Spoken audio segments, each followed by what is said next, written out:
ഉണ്ടായിരുന്നു. അവിടെ ഒരു പൊതുയോഗം കഴിയുമ്പോൾ അവിടുത്തെ ജനങ്ങൾ തന്നെ വന്ന് കണ്ട് അന്ന് പറഞ്ഞൊരു കാര്യം ഇന്ന് പറയുന്നു.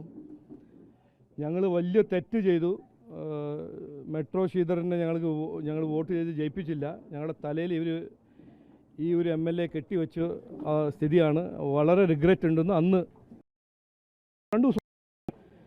അതിൻ്റെ നമ്മൾ കാണുന്നത് ഇന്ന് കാണുന്നല്ലേ, എന്താണ് കോൺഗ്രസിൻ്റെ ഒരു പെരുമാറ്റവും ഒരു രീതിയും. ഇവരുടെ രാഷ്ട്രീയം അതാണ്. ഇന്നിപ്പോൾ ഒരു MLA, പാവപ്പെട്ട പാലക്കാട് ജനങ്ങളുടെ തലയിൽ വെച്ച് കെട്ടിയ ഒരു MLA, ഇയാളെക്കുറിച്ച് കോൺഗ്രസ് എത്ര കൊല്ലമായിട്ട് അറിയുന്ന കാര്യങ്ങളാണ് ഇതെല്ലാം. ഈ വിമനെ പ്രെഡേറ്റ് ചെയ്യുന്നു, വിമനെ എക്സ്പ്ലോയിറ്റ് ചെയ്യുന്ന കാര്യങ്ങളെല്ലാം. എന്നിട്ട് ഇന്ന് ജാമ്യം കിട്ടിയില്ല. അതെല്ലാം ഒരു സ്ഥിതിയിൽ വരുമ്പോൾ ഇന്നാണ് അവർ പാർട്ടിയിൽ നിന്ന് പുറത്താക്കുന്നത്. 3 മാസം മുമ്പ് 4 മാസം മുമ്പ് ഇതെല്ലാം പുറത്തു വരുമ്പോൾ ഒന്നും ചെയ്തില്ല. രാഷ്ട്രീയം കളിച്ചു.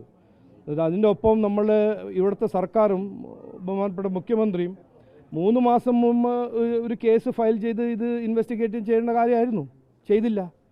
ഇനിയിപ്പോൾ ഇലക്ഷൻ വരുന്ന 4 ദിവസം മുമ്പേ ജനങ്ങളുടെ ശ്രദ്ധ തിരിക്കാൻ അവർ രണ്ടാളും ഇരുന്ന് ഓരോ കാര്യങ്ങൾ ഇപ്പോൾ ചെയ്യുന്നു. പക്ഷെ നോക്കൂ, ജനങ്ങളുടെ മുമ്പിൽ ഈ വരുന്ന തദ്ദേശ തെരഞ്ഞെടുപ്പിൻ്റെ എന്താണ് മെയിൻ ഇഷ്യൂസ്, ആ ഇഷ്യൂസ് എല്ലാം ഞങ്ങൾ കൃത്യമായി ജനങ്ങളുടെ മുമ്പിൽ വയ്ക്കും. അതിന് ഒരു സംശയം ഉണ്ടാകാൻ പാടില്ല. ഈ ഒരു തന്ത്രവും ഈ CPMൻ്റെയും കോൺഗ്രസിൻ്റെ ഒരു തന്ത്രം ഇവിടെ നടപ്പിലാക്കാൻ ഞങ്ങൾ സമ്മതിക്കില്ല. രാഹുൽ മാങ്കൂട്ടം കോൺഗ്രസിൻ്റെ MLA മാരും ഇത് ആദ്യത്തെ കോൺഗ്രസ് MLA അല്ല, ഇത് ആദ്യത്തെ കോൺഗ്രസ് ലീഡറല്ല, ജനങ്ങളെ എക്സ്പ്ലോയിറ്റ് ചെയ്യുന്ന ഒരു ലീഡറല്ല. ഇത് അവരുടെ ഒരു കൾച്ചറാണ്, ഒരു രാഷ്ട്രീയ സംസ്കാരമാണ്. എന്തും ചെയ്ത് എന്തും പറഞ്ഞ് പവർ പിടിക്കുക, എന്നിട്ട് പവറിൽ വന്നാൽ ജനങ്ങളെ ദ്രോഹിക്കുക. ഇതാണ് കോൺഗ്രസിൻ്റെ രാഷ്ട്രീയം. ഇത് ആദ്യത്തെ ഉദാഹരണമല്ല, ഇത് അവസാനത്തെ ഉദാഹരണമാവില്ല എന്നാണ് എനിക്ക് ഉറപ്പ്.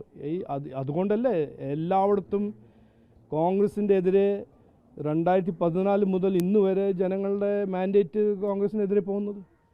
അപ്പോൾ ഇതാണ് എനിക്ക് പറയാനുള്ളത്. വേറെ ഇതിനെക്കുറിച്ച് കൂടുതൽ പറയാൻ ആഗ്രഹിക്കുന്നില്ല. ഞങ്ങൾ മുമ്പോട്ട് പോകുന്നു. ഞങ്ങളുടെ വികസിത കേരളം, വികസിത തിരുവനന്തപുരം എന്ന കാഴ്ചപ്പാട്, ജനങ്ങളുടെ പ്രശ്നങ്ങൾ പരിഹരിക്കാൻ തദ്ദേശ സ്വയംഭരണ സ്ഥാപനത്തിൻ്റെ ഉത്തരവാദിത്വം, അതിനെക്കുറിച്ച് ഞങ്ങൾ ചർച്ച ചെയ്യുന്നു.